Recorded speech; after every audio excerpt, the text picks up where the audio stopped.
Hello everyone, welcome back to my design pro lab. গত ভিডিওতে আমরা এই চারটা টুল নিয়ে আলোচনা করেছি, ঠিক আছে। উপরের চারটা টুল নিয়ে আলোচনা করেছি। আজকে আমরা এই নিচের চারটা টুল নিয়ে আলোচনা করব। ব্রড টুল, স্কলাপ টুল, ক্রিস্টালাইজ, আর হচ্ছে পিঙ্কেল রিঙ্কেল রিঙ্কেল টুল। এই চারটা টুল নিয়ে আজকে আমরা আলোচনা করব, ঠিক আছে। আর যারা এই চারটা টুল নিয়ে ভিডিও দেখতে চান, গত পর্বে আমরা এই চারটা টুল নিয়ে আলোচনা করেছি, এইটা দেখে নিন আপনারা, ঠিক আছে। তো আজকে আমরা ব্রড টুল নিয়ে আলোচনা করব। ব্রড টুল। তো ব্রড টুলের কাজ কি এটা বোঝার জন্য এখান থেকে সবার প্রথমে আমরা এখানে রাইট ক্লিক করলে এই অপশনগুলো দেখাই দিবে, ঠিক আছে। এটা তো আপনারা হয়তো জানেন। এখন হচ্ছে ব্রড টুলের কাজ কি। ব্রড টুল। তো ব্রড টুলের কাজ বোঝার জন্য আমরা এখান থেকে একটা রেক্টেঙ্গুলার নিয়ে নেব। নেওয়ার পরে এখানে আমরা চলে যাব রাইট ক্লিক করে এই যে ব্রড টুলে। এটা একটা সোজা ওয়ে আছে, এখান থেকে আপনি এই আরোতে ক্লিক করলে এই সবগুলা টুল এখান থেকে আপনারা কাজ করতে পারবেন। এটা হচ্ছে একটা সোজা ট্রিক, বারবার এখানে ভিতরে যাইতে হবে না, ঠিক আছে। তো আমি বোঝার জন্য এখানে ভিতরে জায়গায় আপনাদের দেখাই দিচ্ছি। তো ব্লক টুলের কাজ কি এটা হচ্ছে, দেখেন এখানেও একটা সার্কেল চলে আসছে, এটাও আপনারা বড় ছোট করতে পারবেন। এই যে কিবোর্ডের অল্টারটা চিপে এবার টান দিলে বড় হবে, আর এবার টান দিলে ছোট হবে। এটা তো আপনারা জানেন, অল্টার চিপে ছোট বড় এটা করা যায়, ঠিক আছে।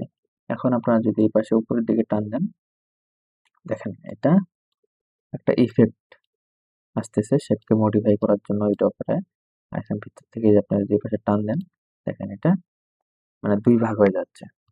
এটা হচ্ছে মূলত মানে কি বলবো, এটাকে শেপ গুলোকে আলাদা করার জন্য, আবার শেপকে মডিফাই করার জন্য সব কাজে আমাদের এটা ইউজ করতে হয় মোটামুটি।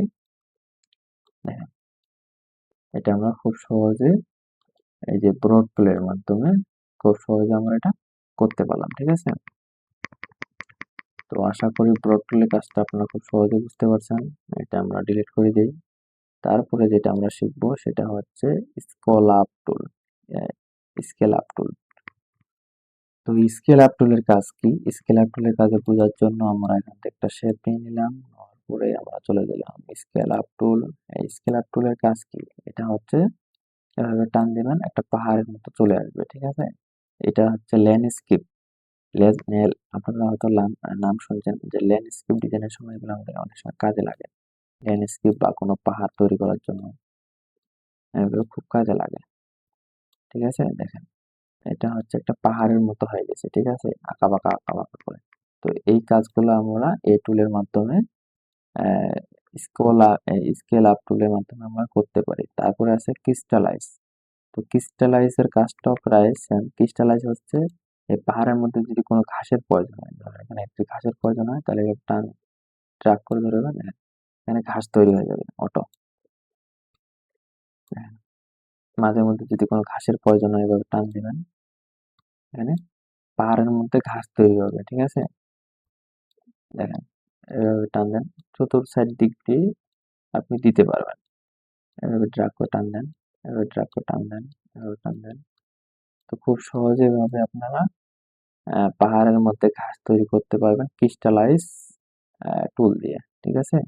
আমি খুব সিম্পল উদাহরণ দিয়ে বুঝাই দিচ্ছি, আপনারা এগুলো কাজ করলে খুব সহজে বুঝতে পারবেন, ঠিক আছে। তারপরে হচ্ছে রিংকেল টুল। রিংকেল টুলের কাজ কি? রিংকেল টুলেরও কাজ প্রায় সিমিলার। আপনারা সহজে একটা জিনিস বুঝবেন যে একটা টুলের আন্ডারে যতগুলো থাকে সব টুলের কাজ প্রায় সিমিলার থাকে, ঠিক আছে। এই জন্য জাস্ট আমি শুধু ধারণা দেওয়ার চেষ্টা করতেছি।